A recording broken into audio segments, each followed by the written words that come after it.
Welcome back, everybody, to the New York Jets franchise. Happy New Year's Eve to everybody out there. Hope you'll enjoy the bowl games coming up here, National Championship Tournament games. But before that, hopefully you'll sit down and watch this one, Week 18, final week of the season, and you can see the standings at the top of the AFC because of our loss last week.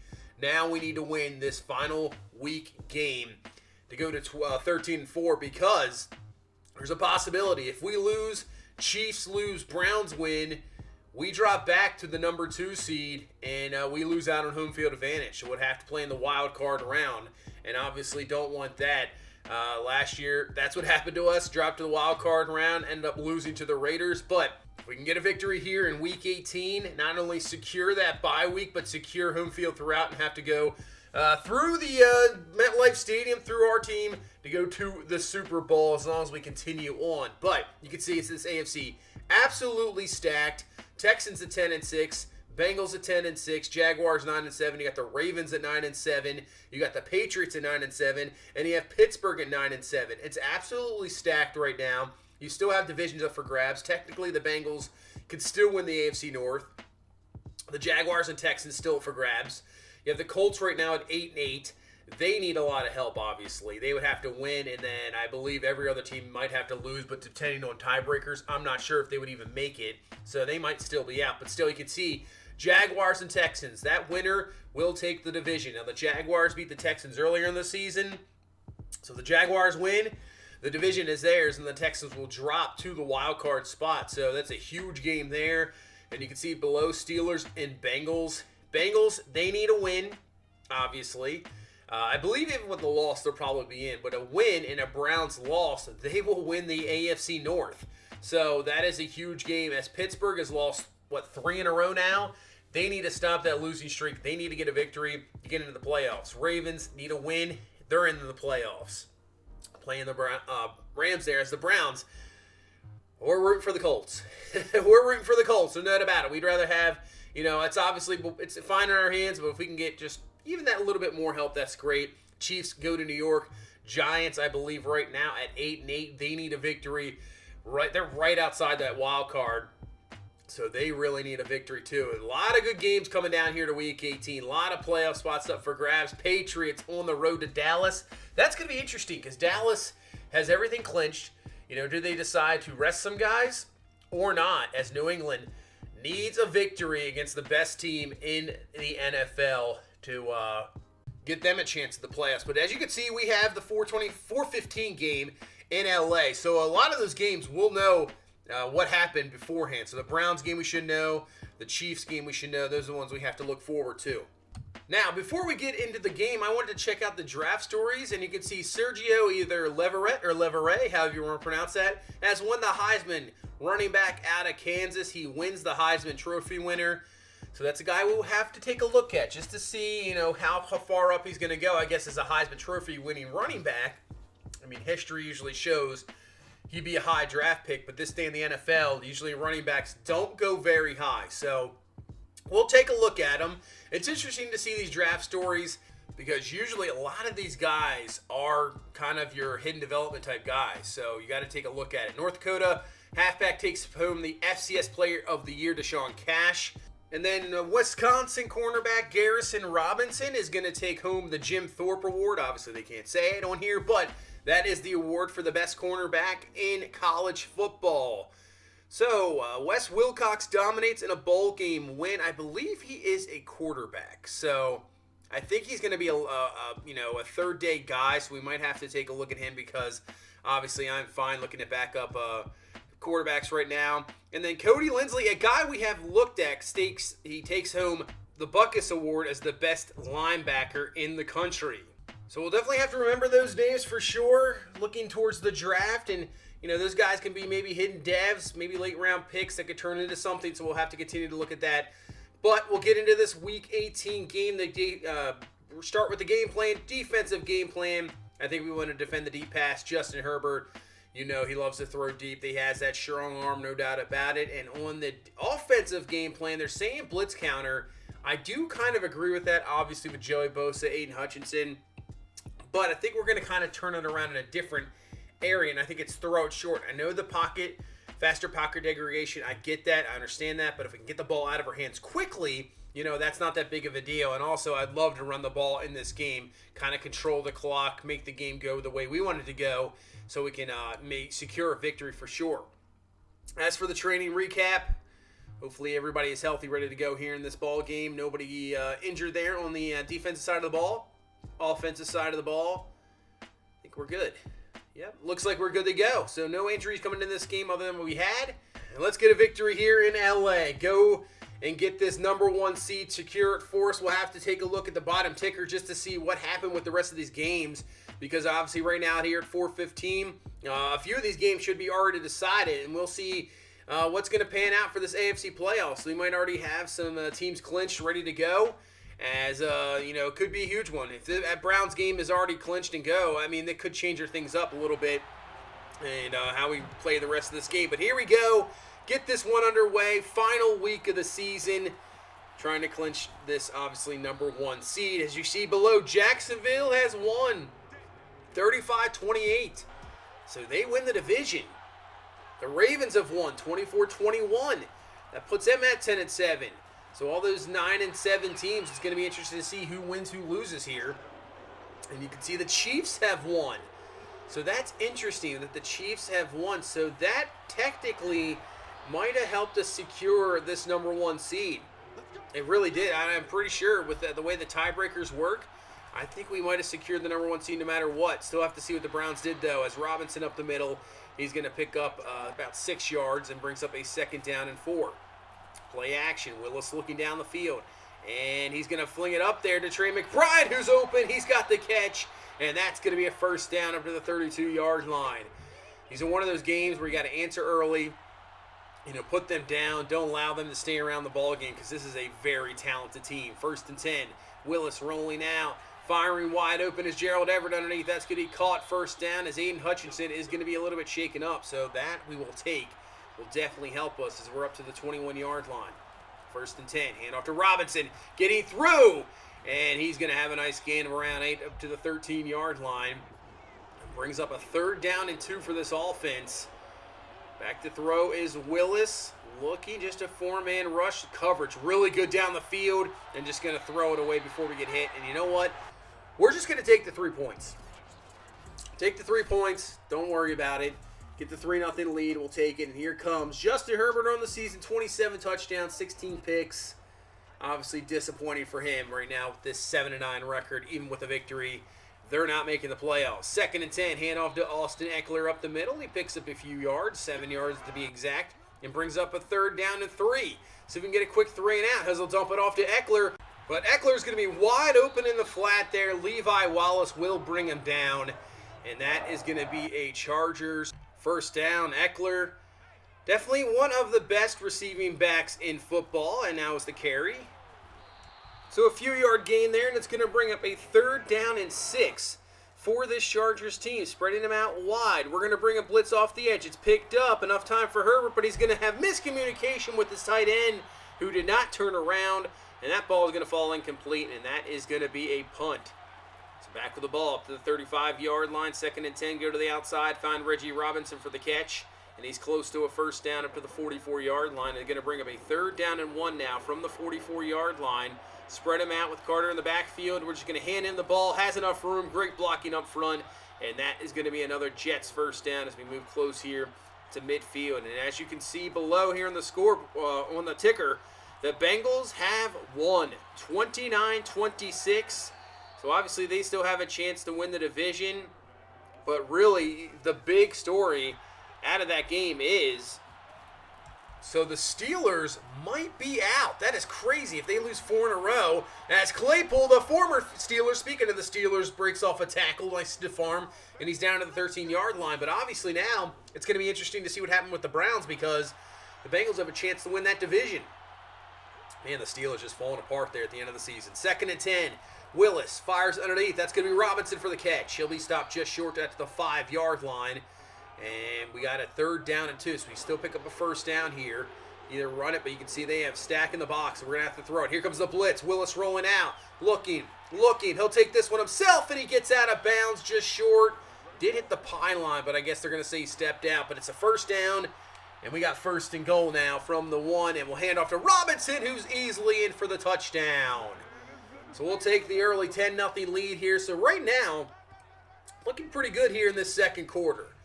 So it's going to be up to our defense to get some stops here. 3rd down and 1, and from the 34-yard line, and I believe we just jumped off sides. So Eckler got the first down anyway through the ground, but still, automatic first down no matter what. 5 yards, first down. Chargers. It's Quentin Williams, the guilty party there. So up to the 39-yard line. 1st down and 10. As Herbert back to throw. Here comes the heat. He's going to get rid of the outside. It's going to be caught. Wagner with the tackle. Knock out the receiver out of bounds. And it brings up another 3rd down and 1. Let's not jump off sides this time. As they will do the same. Hand off to Eckler. And Eckler's going to get through. Breaks off a tackle. Ashton Davis will bring him down at the 34-yard line as Bobby Wagner a little bit shaken up. That's what we don't want to see. We want to stay healthy here before this playoff run. So we'll have to check on Wagner. 1st and 10. Back to Eckler on the ground, but Brandon Smith comes through and makes a fantastic play. That is going to be no gain at all. And shoulder strain for Wagner, so he is good to go. That is good to see. Actually, the real question is, should we bring him back or just let him sit for the rest of the game? I don't know. I think maybe that might be good because our defense is playing well. Pressure comes through. Zadarius Smith, John Franklin Myers, Bryce Hall is there as well. Another sacks. That's 62 sacks on the season. We have been very good with pressure this year. But this is a long field goal of 58 yards, and the kick is up, and it is good. So the Chargers get on the board, 10-3 to score. 6:45 left here in this first half. Willis, watch out. Pressure coming, and there he is. Joey Bosa gets through for the sack. And now 3rd down and 20. And with their pressure and the guys they have in the secondary, you can see, what do they have, 2 X Factors back there? I think they have McCourty as well, who they signed in the offseason. That's what I'm saying. How is this team 7-9? They're technically one of the better overall rated teams in the game. And somehow this team is 7-9. And even if they win this game, they're not making the playoffs, as that's going to be caught. Beating Derek Stingley in coverage. Maybe the best route running receiver in football, Keenan Allen. And they got a first down up to the 33-yard line. 2nd and 8, play action. Herbert, pressure coming. Gets rid of it just in time. And that was a fantastic throw with a guy just about to destroy you as Trey Burton with the catch. And the Chargers moving it now down to the 15. 1st and 10. Herbert looking in the pocket. He's got some time to throw, standing in there. This time going to throw it up, looking for the receiver, but nice play knocked away. That's going to fall incomplete. 3rd and 10. Still can get a first down around the 5-yard line, this Chargers team, as Herbert dropping back to throw. We're just going to bring 4. Looking to get some pressure, and Zadarius Smith gets through. Brings him down. Really good coverage, not allowing Herbert to get rid of the ball, have to hold on to it. Zadarius comes through. And we'll hold this Chargers team to another field goal. 10-6 the score. 3:02 left here in this first half as Willis wide open as Robinson. He's got some room to run. Tries to break off one tackle, but will be brought down at the 35-yard line. But not before he picks up a huge gain. And now we're in business here. 1st and 10, handoff to Dearness Johnson with the carry. He picks up around 6. He's down to the 29-yard line and brings up a 3rd down and 2. So we run or pass here. And I think we're going to just hand this off to Robinson. Go get it, big running back. And there you go, up to the 24-yard line. Nice push from the offensive line. And that is going to be a first down. Plenty of time, 3 timeouts. And we'll love a touchdown here. Go to the outside. Keeping it bound is Elijah Moore and gets the first and steps out of bounds, saving those timeouts with 42 seconds left. I think we can still get a first around the 2-yard line.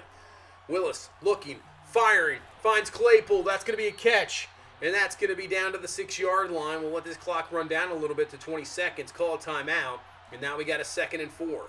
Willis looking to throw, rolling out. And he's just going to take it himself, and he can just kind of glide into the end zone for the touchdown. Perfect drive here to end this half. The 11th touchdown rushing on the season for Malik Willis. You know, he hasn't had as many passing touchdowns as last year, but he's made up with it in rushing touchdowns, that's for sure. As now we head into halftime with an 11-point lead. 17-6 is the score. And you know what? I still haven't seen that Browns score. I have no idea what has happened in that game, but right now I guess it doesn't matter because we're looking pretty good. And look at this game. Dallas with a 27-0 lead over New England. Man, New England season might be coming to an end here as, yeah, with the loss there. I know, obviously, the Steelers lost, but the Ravens did win, and the Jaguars win, which gives them the division. So the Texans would drop back to the wild card. I think they're good to go. And obviously with the Bengals victory, whether or not the Browns have won or not, both of those teams are in. So there you go. The Ravens are going to be your final wild card, I believe, depending what happens on seeding, obviously. Depending what happens with the Texans. But that's going to be, there's your playoffs right there. I think everything's decided. Didn't even think about it until now. So we'll see what happens with seeding-wise, though, as Stingley's going to knock that one away on 3rd and 9. That's going to fall incomplete. So, yeah, say we win this game here. We hold on to this victory. I'm guessing the seeding's going to go, we'll be in the number... let me think about this. We would obviously be the number 1 seed. So, with a Browns victory, they would be number 2. We'll have to see that. Browns and Chiefs will be interchangeable. Browns will be 2 or possibly 3, but I think they'll be 2 if they win. Number 3 will be the Chiefs. Number 4 now will be Jacksonville. Your 5th seed is probably going to be the Bengals, as that's going to be a sack, knocking us back to the 34-yard line. And it's James Shipley, a guy we thought about drafting, and we had a chance to, and we did not, obviously. And he comes through with a sack and brings up a 3rd and 14, and Shipley again! Back-to-back plays, picks up his 2nd sack. Man. So he's keeping this Chargers team in this ball game. Still only the 11-point ball game. Their offense has to get going, though. 1st and 10. Though like this to Eckler. I thought it was going to be a play action at first, but he has a good run of around 8 up to the 38-yard line. But yeah, so Bengals would be 5. I believe the Texans. See, that's the thing. I have to see. It's either the Texans at 6, Ravens at 7, but all your teams are now in there. All your teams are now in the. They're good to go. Everybody's clinched. It's just about seeding right now. So that's how that plays out. So, man, Ravens, nice late season run to get them into the playoffs. Hey, give credit to the Jacksonville Jaguars as well. They started off so well, 6-0. We beat them, first defeat of the season, and they just fell apart, and they really did. They fell apart, losing their next 5 after that, and give them credit for at least fighting back and then winning that division. So, hey, Jacksonville wins the division, and they're in the playoffs. 3rd and 4. We'll pick up the 1st down for Robinson. And Robinson's going to be up to the 46-yard line as we're near the end of the 3rd quarter as we get into quarter number 4. Yeah, just let these guys finish out this game. If we can get a touchdown here, maybe a defensive stop, maybe we'll think about bringing in backups. As we get enough 1st down to Robinson, he's got the catch as we're into the 4th quarter here with an 11-point lead, trying to extend this. A touchdown might put this game away. 2nd and 8, rolling out. Willis fires, caught by Elijah Moore, and Moore's going to be down to the 14-yard line, gain of 19. And we're running clock too. The Chargers offense hasn't done much this entire ball game. Our defense has played absolutely outstanding. One of the better games we've really played in a while. 3rd and 7, Willis rolling out. He's going to take it himself, and he's going to be just short as Shipley is there again. Man, this guy's playing a very good ball game. 4th down and 1, though. We're going to go for it. We're going to go for it here. Hand this off to Robinson. Up the middle. And did he get it? He did. I thought he was actually short at first, but they give us the spot. 1st down. And now 2nd and goal. Throw to Robinson. Touchdown. And that might just about do it. That's going to put it up to a 24-6 lead here with 7:36 left. As the Chargers now need a touchdown badly. They haven't had one the entire ball game. Really haven't put a really complete drive maybe since the 1st quarter. As Quentin Williams is going to get the interception off the deflection, and he runs it in for the touchdown. Oh, man.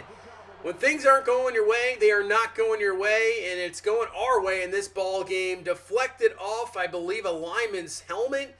Williams is there to pick this one off, and that's going to do it. So that puts it to a 31-6 lead, and that would be your final. 31-6 is the final of this ball game here in Week 18. That's a victory. That's the number 1 seed. We have clinched it no matter what. So, get to the Super Bowl, and the AFC is going to go through MetLife Stadium in New York. And we got to bye as well, so that helps us out a lot. Get healthier, because if we had to play next week, Jackson Kirkland, and I believe Brandon Sheriff wouldn't be back. So they would still be hurt. But they're going to be back. They'll be back for the divisional game, so that is fantastic. Awesome to see. And that was a solid victory. I wasn't sure coming in what was going to happen. Obviously, the last couple of games, we got ourselves down a lot. Came back both times, just getting the victory in one of them against Buffalo. But this was a complete win, complete victory, really dominating. So let's take a look at these final standings. Browns did win. So they go to 12-5. They're the number 2 seed. Bengals, 11-6. They're going to be I believe the number 5 seed. We'll see what the seeding is with the Ravens and Texans. I'm not sure.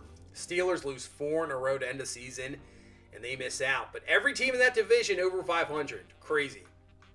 Jaguars win 4 in a row to the end of the season, and they win that division as the Texans lose 3 in a row, and they lose out on the division. So, man, that's just crazy there. Obviously, we win at 13-4. Patriots with that loss, they miss out on the playoffs. Bills lose 4 in a row to end of the season. See a lot of teams falling apart here at the end, and they miss out on the playoffs. Man, that's kind of disappointing, obviously, for those 2 teams, I would say. AFC West, Chiefs clinched that division a while ago. Nobody else is going to make it there. In the NFC North, the Vikings, 12-5. They have won that division. Nobody else wins it. Look at the Bears, 1-16. Man, lost 13 in a row. They will have the number 1 pick in the draft. Falcons, hottest team in the NFL, 9 straight wins. They win that NFC South. They were 2-6, and they win that division at 11-6, winning 9 in a row. Panthers and Bucks will be in the playoffs. Saints just miss out, I'm guessing due to tiebreaker, but every team in that division over 500. Cowboys, best team in the NFL, number 1 seed, 15-2, win that NFC East, with Washington getting a wild card bid at 11-6. And in the West, the Cardinals at 11-6 clinched that division weeks ago, with everybody else clearly pretty much being terrible. So there's your seeding. Texans are your 7th and final seed. You got the Chiefs and Ravens, Jaguars, Bengals. And obviously, we will take on the lowest seed possible as the number 1 seed. So if the Browns win their ball game, obviously we'll take on one of the other 4 teams. As here we got, that's interesting. You got Tom Brady and his new team in the Minnesota Vikings taking on his old team, the Bucks, his other old team in Tampa Bay. So that's an interesting one there. Cardinals, Panthers, and Falcons and Washington will be your other matchup. Now, let's take a look at the final season stats here before we sim the wild card round and see who we're going to take on the divisional round. Malik Willis, 30 touchdowns, 22 interceptions, throws for over 5,000 yards. So you can see yardage up, touchdowns down, interceptions way up. So that's something we're going to have to work on going into next year. We didn't have a problem last year. Better completion percentage. We attempted more passes this year, but still, definitely something we got to cut down on. Yardage rushing, very similar, obviously. This time, 6 more touchdowns this year, but the fumbles, same thing, 7 fumbles. That's something we definitely have to make sure we cut down on as well. Same amount of carries, so pretty even there. Brian Robinson, we have no 1,000-yard rushers. He fell short, 956 in the season. Does end up with 15 touchdowns, though, rushing. So last year, obviously, as a rookie, great year. 1,500 yards, 12 touchdowns, fantastic. This year, didn't play every game, so he missed out on some games. I think he missed 2 or 3 games this year, which probably would have put him over 1,000 yards. But still, touchdown markers up. That is good to see there. Carter, good season. He had 4.3 carry, 5 touchdowns. Dearness Johnson came on late, 4.8 carry, 2 touchdowns. Reggie Robinson goes over 1,000 yards here in his 2nd season. Now up to a superstar development. See last year, 38 catches, 478, 5 touchdowns. But really stepping up this year, 73 catches, over 1,000 yards, 10 touchdowns. And That's what's going to make it interesting about the whole Claypool signing. We'll see. Gerald Everett goes over 1,000 yards once again. The guy has been a fantastic signing in this franchise. Obviously, a little bit drop in production, but that's going to happen when other receivers step up in production, but still. Reliable, great tight end, comes up in big moments late in games. Still, fantastic, over 1,000 yards. Claypool, you can see only played 12 games this season, 40 catches, 627, 15.7 a catch, still very good. 5 touchdowns on the season. I would just say inconsistent. I think Elijah Moore's been a lot more consistent. Played one more game, had 6 more catches, but still, yeah, I don't know. The offseason, yeah, it's going to be interesting this offseason. Obviously, can't keep everybody. You're going to run into cap problems. So we have to make some decisions to see what's going to happen. Antonio Nunn had 23 catches this year. That's awesome to see. And Michael Carter, 30 catches from the backfield, leads us in running backs. So we did spread the ball around a lot. And we did have a lot of injuries, that's for sure. Bobby Wagner's going to lead us in total tackles with 106. Tyke Smith with 86 total tackles. Brandon Smith was 75 total. Ashton Davis is up there. So that's good to see. You always want your linebackers at least to be leading the team in tackles, because if you have corners up there, that is bad news. That's for sure. Look at all these tackles for loss. A lot. Sacks. Quentin Williams leads us with 9. So nobody in double digits, but we did spread the sack numbers. Lawson with 9. Khalil Mack with 9. Franklin Myers with 7.5 sacks. 5.5 for Brandon Smith. Jason Marsh, the rookie, with 5.5. And Brennan Kutcher, the rookie, with 5.5. So we still don't know his development yet. He is still well short. So we'll probably have to wait into the offseason to really see what his development is. Brennan Kutcher, yeah, 5.5. He ended up getting the star development. So I think with those two guys there, I don't know. I think we're really good. I think we're good with the pass rushing guys. You know, I'd like to see a little bit more from Jason Marsh, actually. But I think we're good. Picks. Derek Stingley with 8. Levi Wallace with 5. Tyke Smith and Ashton Davis in the safety spots come up with 2. And then Quentin Williams with the last pick there at the end. Verrett and Hall added one of their own. But Derek Stingley, 26 pass deflections. I mean, that is insanity. He more than triples the next guy. What a season for him. I mean, he has definitely turned. He is the number 1 pick overall, obviously. And he has really turned into it. He is an outstanding corner. He gets beat, obviously. It's tough to play corner in the NFL. Gets beat maybe, every once in a while. But really, he shuts down those guys on the outside. He's right on them. Plays fantastic plays. Sometimes even, it just makes tough catches. Makes receivers make tough catches. And he has been fantastic. Looking at the league leaders, Patrick Mahomes actually is going to be number 1 in yards with 51.79. So he beats us there. But I think they did patch this, where the numbers are up a little bit, obviously, because if you remember, I believe season number 1, I think the leader was around 4,200 yards, and in reality, with another extra game, that's not even close. There's going to be guys, I would think 5,000 yards is going to be close to a normal thing, but you never know. We'll see. Now it's kind of turning around where a lot of teams are starting to run the ball a little bit more. Controlling the clock. It's very interesting. So maybe passing yards will still be high, but I don't know. Maybe the running game is going to have a little bit of comeback. Maybe not one runner, but as a running game as a whole will come back. As defenses, linebackers get smaller, you kind of turn your defense around to where you got to defend the pass. Maybe you have power running back. We'll see. I don't know. Obviously, it's per team because, like Derrick Henry, they can just run the ball all over on you. No doubt about it. Look at these touchdown numbers. 26 touchdowns for Derrick Henry, 25 for Ezekiel Elliott, 22 for Mixon, 21 for Barkley. So we have 4 guys and 20 touchdowns. But, yeah, teams like that. But then you have, your high-flying teams that can just throw the ball around. So it's still a mix, but still. You can see even the Packers. When you have a quarterback with Rodgers, you got Devontae Adams, but near, late second half of ball games, if you look, they got A.J. Dillon in there. They got Aaron Jones in there. They're running the ball. They're trying to, wear down a defense and win ball games, trusting your defense. And that's exactly what a lot of teams are doing nowadays. And really, it's worked for years, and maybe it's making a little bit of a comeback where running backs have a little bit more of an importance.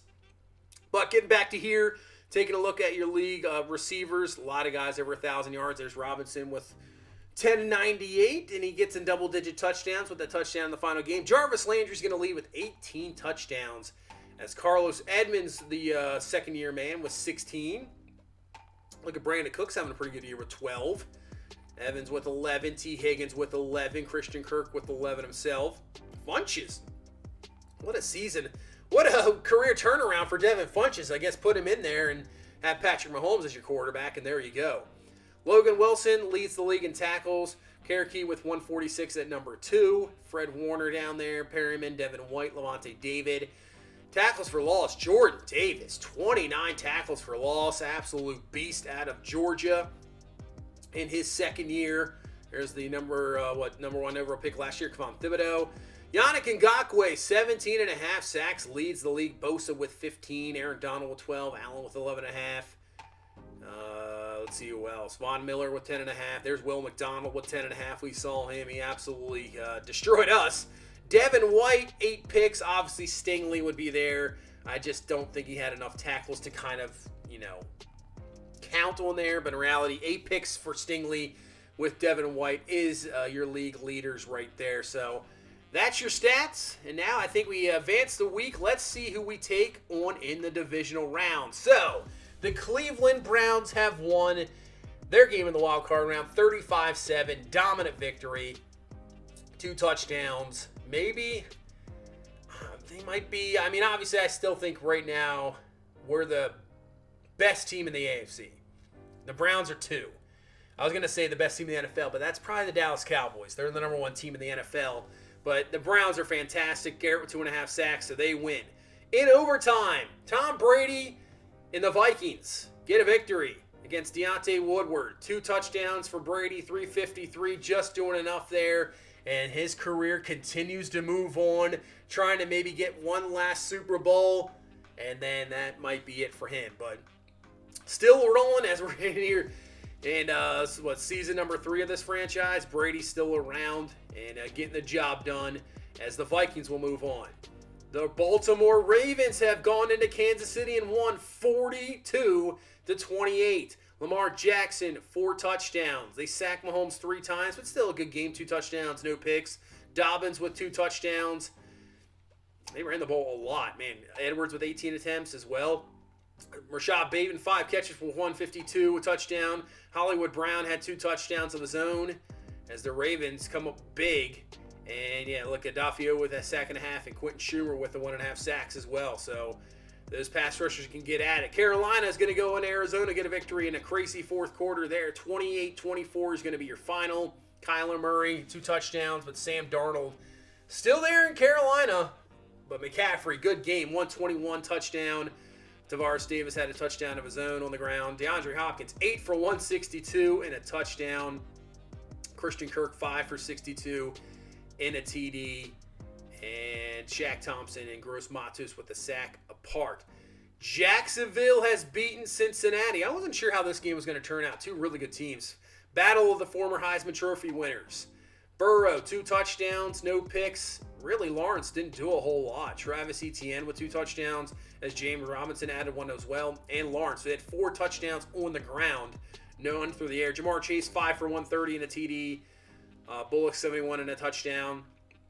Jaguars just doing enough. So the Bengals will fall up short in this ball game. And then your final playoff game, Washington football team beats probably the hottest team in the NFL. The Falcons finally lose. They had 9 in a row, and they lose at home in the wild card round. Desmond Ridder, 3 touchdowns, no picks. And, wow, I thought Atlanta was going to roll at least and keep going on, but does not happen. De'Ami Brown with 2 touchdowns, and the Washington football team gets it done. Jonathan Allen, 2 sacks. Chase Young with the sack. Von Miller had a sack. Deron Payne with the sack. A lot of pressure, and here are your matchups. So we will be taking on the Baltimore Ravens. Panthers are going to the Dallas Cowboys. Jaguars going to Cleveland. And Washington is going to Minnesota to take on Tom Brady and the Vikings. So we got an interesting matchup here. Ravens, you know what we got? You got Lamar Jackson. Now, the interesting part is they have John Harbaugh is no longer there. So we're kind of used to their playbook. You know, obviously read option, a lot of quarterback runs. That is not who they have anymore. He is not there. And the actually guy that is their head coach is Mike Vrabel. Kind of weird to think about it because the Titans-Ravens kind of have a thing. But Vrabel is now the coach of this Ravens team. So they are still a run-dominant team. Brings over kind of that thing where Derrick Henry, but now Dobbins is that guy. Now here's a huge one here. No Mark Andrews. He tore his pectoral early in the season. He was done for the season. That is a huge loss because if Andrews is in there, that's a... He's probably second best tight end, I would say, in football. You could argue he's the number one over Kelsey. But, man, I mean, that's a tough loss for this Ravens team. Defensively, rookie Quentin Schumer, 82 overall. We saw what he did in the previous game, 1.5 sack. He is a normal development. We looked at him, obviously, in the draft. Didn't take him, but he looks absolutely fantastic. Justin Madubuike up to an 80 overall. So up front, they look okay. Maybe at nose tackle, you can see they're a little bit young. So maybe that's where we beat them. We run the ball because you got Adafiowe coming off the edge, Patrick Queen in the middle, who's turned into a solid middle linebacker. I don't think Houston's going to be playing, but you can see in the secondary, obviously, Marlon Humphrey, Marcus Peters, still a little young after that, but still. Maybe we just play off cold. We'll see what the weather is. You got Deshaun Elliott and you got Chuck Clark back there. Maybe we just think about running the ball, control the ball, play defense, and that's what we're going to do. It looks like, say in a playoff blizzard. So there's going to be snow, and hopefully we can get a first playoff victory in this franchise and move on to the AFC Championship game. But we'll see what happens next time against the Baltimore Ravens in the divisional playoff. But that is going to do it for this one. Thank you so much for watching. Thank you guys so much for all the support. I really do appreciate it. Hit that like button. Subscribe if you're new. I will see you in the next one. You guys have a good one. Bye-bye.